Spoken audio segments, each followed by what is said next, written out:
kailangan nating makita. But this is game number 2 between Aurora, MLBB, and Falcons, AP Buren. Will we finally see a change? Yan ang ating abangan. Kaya naman, casters, take it away.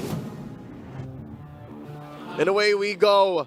Game number 2 with Aurora up against the corner. Falcons AP Buren at match point. Welcome Joseph, to Mobile Legends. did this draft improve any from game 1? I think it did, man. When we look at it, especially for Aurora, we got a couple of things on our wish list that we talked about earlier. You know, Renegade is now on a Hitman-esque hero. He's going to be going for those setups much better than the Matilda we saw previously. I hear ya. I think even me, personally, for Demon Kite, he didn't have a good game on the Benedetta last game. So Hayabusa, a little up his sleeve here, should be able to pull through. Obviously, all depends on how they get this game going for game number 2. That's right. And for Falcons AP Buren, I guess it's back to regular programming, especially for the Faramis. I mean, it's not exactly tier S or tier A anymore, but the way Few plays it, you have to change your scale.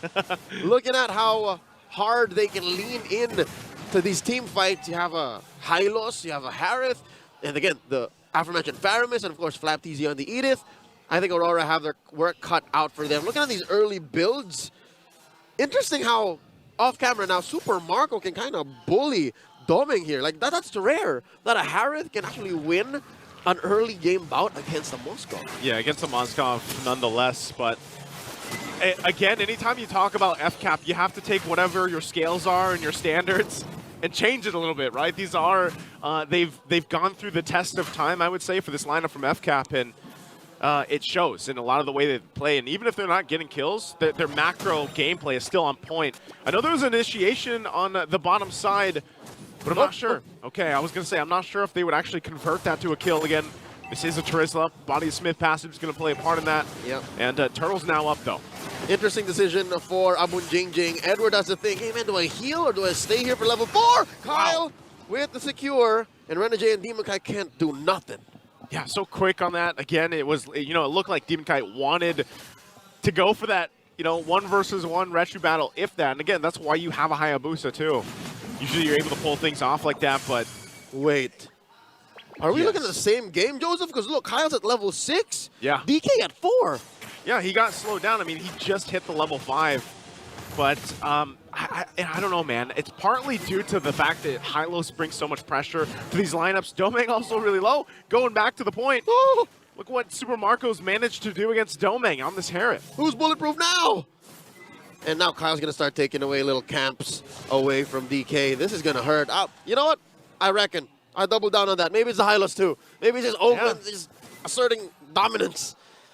Hylos is so detrimental to a lot of teams that want to get the momentum going early on because of just how, you know, tanky he is, how naturally annoying it is to deal with the revitalized. So stout. Yeah, he's what is he? It's what is it called? Centaur? He's a centaur. He's a centaur. That's right. It would be a misnomer to call him a horse. That's right. He's a horse man. He's a horseman. A magical horseman. There's a little trip down geography. Of course. Checking out this XP lane. I think this is one of the lanes that can actually win for Aurora. See, because look, Edward. Oh, wait, what? No. Again, going for this play against Edward. That's not going to be enough this time as they trade. Possibly on top of the map again. Glorious Pathway going to be used. Trying on the defense. Ogwin, you just can't kill him. Demon Kite goes in. Whoa! Oh, Demon Kite gets punished instead. Ogwin able to escape the Dominator's descent from Yue. Somehow, some way. Oh, he's going to get cut off. Few has to pop the Nether Realm. Going to get punished a little bit longer, but was it all part of the plan? Super Marco there, luckily, to keep them from going down. FCAP picks up a couple kills. Renegade. He's trying to give him that vision, but okay, he's going to be able to get out of dodge. But man, FCAP, though, slowly pulling ahead after all of that. That's the Earthen Force. The passive keeping him topped up and ready. Luckily, a Nolan deals physical damage. What was that? Top to bottom, coast to coast, Aurora conceding a couple of kills. And wait, Kyle TZ, clean, secure on the second turtle of the game. Man, I was just about to say, it happened again. I was just about to say, if anything, it's Edward who can hold it down, right? But in the face of 2, he commits the flicker, commits the penalty zone, dies, and the next thing you know, we're jump cutting up top. And then it's Aurora leaning into a death for Demon Kite, and now it continues. Edward, the focus constantly here. And you know he's tanky, right? He's got the Charisma. This is what we see a lot of times. Kind of forced to almost go 1 versus 2 in a lot of situations. So just going to hold down that top side the best he can. Domeng here alongside Renegade. This has been the case for Aurora for the series. Renegade really trying to pay attention to Domeng here. Let him have that gold lane experience, get farmed up, get to where he needs to be, and hopefully, he's a nuisance to FCAP later on, but this is on a similar path than what we saw in game number 1. Yep. The lead that they're building here. Uncomfortably so, given that we're at 5 minutes in, about 3K ahead for Falcons AP Bren, and not a single kill nor objective for Aurora. I feel for Edward here, because look, he's gone from lane to lane, top to bottom for the past, what, 2 or 3 waves now? And I think I would rather have it the first way around, the way you explained it. The dead lane dilemma. Like, I'd rather him just deal with the dead lane, deal with 3 people, so that Domeng can breathe, but that's not the case. And that's why, again, when you really watch FCAP, especially Ogwin, his rotations and his responses to what the opposing teams, whoever that is, whatever region that is usually on point. And that's what makes it so difficult for teams to actually convert, objectives across the map. And even this, trying to cut things off here. Still holding on to the Tier 1 turrets, at least for now, though. But FCAP, actually, the way they play, they're okay with that. And they'll go ahead and go toe-to-toe for this objective coming up here in a couple seconds. That's right. It's a silent confidence. It's inevitability that FCAP are playing with. The final turtle already spawned at less than half health. Nothing that Aurora can do to contest. Yep, you trade that. It will be a trade, turret, bottom side for a turtle. But that's getting troublesome because now you're at a point, once again, FCAP has all 3. They're going to get a turret of themselves, and they'll push the play. Even there on the bottom side, it looks like Domeng's going to be the focus. Also, Demon Kite there with Flap TZ. But I think they just have to back off. Again, look at the response from FCAP. Hold up. Joseph, did you see that? I saw it. DK pulled the trigger on the shadow kill, and Flap barely felt it. You see that? What is on this Edith? That's the armor of this, I don't know, Phylax. Primordial. His name is Phylax. The armor is named Phylax. Well, that's pretty much what it does. I mean, look at this. Confident enough to go ahead and just stay there, too. A lot of times, whoa! Yue just got deleted under, look at that, under the Tier 2 turret. Squished Aurora. not just Zask, but also this Nightmare Spawn. Oh, this is looking dire here at this point, Leo. It's very similar to game 1. Very similar. And you're just gonna, all the Aurora fans out there, you really just kind of scratching their head at what is the game plan. Honestly, for Aurora, it looks a little disconnected, disjointed even. Where was this Aurora in the opening weekend? They looked so strong to start off. And to answer the question, there it is. It's the Warrior Boots, the Thunderbelt, and the Dominance Ice. That was enough to single-handedly catch a face full of Shadow Kill. Now Demon Kite's in trouble. Look at this. Oh, no. Can he shadow his way out? Oh, he pops the Shadow Kill, but again, at what cost? He's going to try to get away. Try to at least get something out of it, but instead just gets taken down. Demon Kite still struggling in this game, number 2. Possibly a play here, wild charge, penalty zone, everything going to be thrown at Flap. He will pop the Primal Wrath, but finally going to be able to go down. Super Marco firing back. They couldn't pick up Edward, so at least Aurora gets on the board. But FCAP, knowing the Lord's up here, will they go ahead and start it up? They have all the reason to in the world. The purple buff first up for Kyle TZ. Marco dealing with that wave that Domeng brought up. Something to note here, maybe there is one weakness for Falcons AP Bren's draft here, despite being 5K ahead, 3 kills up, 9 minutes in, is there a very short-ranged lineup. Yeah. Like, as long as someone from Aurora maybe gets, 4 or 5 units out of range, Falcons AP Bren have to make the call. We let go now, or we chase. Yep, and with that, it's going to be very difficult into a Lord fight here. Renegade goes in with a wild charge. We'll be able to find 2. They're going to force the fight under it. The glorious pathway already going to be dropped. Kyle TZ hunting down Renegade. Won't be able to catch him. The Demon Kite somehow gets the Lord. Goes in, but finally gets taken down. It's only Demon Kite that falls. It's a 1-for-1 trade, but a huge objective pickup for Aurora. Hashtag worth. And all this while, it was off of Domeng pushing a wave up top. They not only stole away the major objective about 10 minutes in, but they also took down FlapTeasy, who I, up to that point, could have thought was immortal.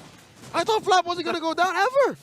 I didn't think so either, man. But, you know, you're wondering, what can they do with this? What can they do with this power play that just kind of came through from them? I know, you know, when we look at the Lord, it's probably going to be dealt with really quickly with how beefed up FCAP is, but they can still make moves around this, and that's what Domeng is also trying to do. Still trying to possibly finish up that top turret. And that was only possible because of Renegay's wild charge. Yeah, it all started off with that huge, big ticket ult right in the Lord pit, and that's a SOD throw now. Domeng coming through, helping that Lord secure that push. Oh, forcing out an answer from Few. Oh, wow, look at this. Aurora's pushing in, Joseph. Aurora's pushing in. They get a couple of turrets. A wild charge again. Going to be able to find FlapTeasy. Has the Nether Realm to help him out of the fight. They're all stacked up, though. And they go in a little bit longer. Domeng has to flicker out defensively. Edward's going to get taken down. Look at the damage coming out from KyleTeasy. FlapTeasy will pick up a double. RORA wanted to fight, and FCAP said, yes, let's fight. They couldn't finish the job. You see how they were all clumped up, as you mentioned, and then Demonkite, a moment of hesitation led to a lifetime of regret. You'll see here in the Infinix instant replay, Demonkite was almost there, and they were able to pop the Nether Realms, get them stacked up, but Super Marco wasn't part of that whole hubbub, and that allowed for Falcons AP to threaten Domeng, pushed him out of effectivity, and then DK's like, yeah, maybe not anymore. If I came in maybe a second earlier, maybe, but not anymore. And again, that is just painting the picture of how far behind economically RORA has been the entire game. Even when they have a great setup potential, they find a choke point, FCAP still punishes because of also how durable and tanky the lineup front line is. And so right now, they're going to try to do their best to hold on to what they can. KyleTeasy going on a Renegade, wild charge defensively. And Demonkite going to be forced off the purple buff as well. Falcons AP Bren committing Grand Theft Purple, further choking Aurora out of their resources. Only 2 turrets remain for Aurora, and honestly, that's a surprising turn of events because off of a single comeback, like, you can't even call that a comeback team fight victory for Aurora because they only really got 1 kill. But look at what they did with that 1 opportunity, Joseph. Look, they took down all of top, they took down all of mid, and it's just that lone tier 2 that's standing for Falcons AP Bren. So I wouldn't call it quits just yet for Aurora. I think they're in better shape now, definitely, compared to game number 1. Yeah, Aurora still has a fighting chance. We even saw a glimpse of it in game number 1. You know, there was this little bit of hope, a little bit of shining light for Aurora. Inside the base. Inside the base. Whoa. This time around, FlapTeasy goes in with a flicker, onward combination, pops the Primal Raft. Renegade goes in with wild charge. FlapTeasy falls. Domeng throws the Spear Destruction. Is he going to follow it up? Double kill, though, for KyleTeasy. So he just stays in the lane. He might push a little bit further. Can Demonkite do something? He's going to get closed off from Few. What? No, Demonkite goes back in! Oh! Why did he go back in as he gets taken down? And FCAP will go ahead and take the Lord. Let me present a few theories as to why he went back in, Joseph. Number 1, I'm not exactly sure what the state of the shadows were, but maybe he had 1 more a little bit off, so he was going to take 1 and then rope a dope. Number 2 is maybe he thought he could kill Few and then maybe just, you know, get 1 kill free and then get out of there. But again, this is why Hylos is such an in-demand hero now. In the current jungle assassin metagame, a hero like Hylos who has not just the sustain, not just the zoning capabilities with his ult, but a single hit stun confirm makes it all the worse. It's happened, what, 3 or 4 times in this game alone on the Demonkite. It's literally, it's probably the hardest thing to play against as an assassin jungle, you know? It's a panic button. Like, I just need to press bonk, bonk, bonk. That's it. That's it. Trying to get away now, ninja. Hylos has been the answer ever since teams started really drafting him in to competitive play, and you can see why he's so valuable in the current meta and why a lot of teams just opt to ban him out. But this time around, you got to deal with it. And so we'll see, once again, RORA on the defense, backs against the wall, 8,000 gold lead for FCAP. Punching it in, Renegade, he's the tank. He's got a wild charge on the defense. Demonkite already using the shadow kill. Turret's going to be demolished here on the top side. Lord still quite healthy. Oh. Spirit Destruction going to be used. Doming trying to defend in the base, though. Clear out the Lord. Hold on to what base turrets they can. And for now, they only lose the top side. All right. Luckily for Aurora, this was a weak point defense. Like, they did not have the battle spells, and now they can wait for their ults to come off cooldown, and then maybe they can re-engage. But right now, it looks like Falcons, but not giving them a chance! Penalty zone already going to be used. A couple shots out from Doming will keep FCAP at bay. And even then, you're seeing the struggle here, man. The struggle of Renegade. He goes in looking for a possible setup, but then he gets brought to half health so quickly. Oh! Kyle TZ, pop the winner's crown, has the immortality, buys that up quick. It's going to be popped. The rest of the team's there. Renegade looking for his own setup. They get the glorious pathway out. He's going to miss. Renegade won't be able to find it. But what Aurora does is keep themselves in the game a little bit longer. Super Marco against it all will jump in against David Kind. He gets punished by Edward. Can they turn it around? Few will be able to get out of dodge. Don't make flickers forward. Fires off the shots. Few's in trouble as he takes a couple, 2 shots. He will fall. It's 3 down. Few's back up with the passive.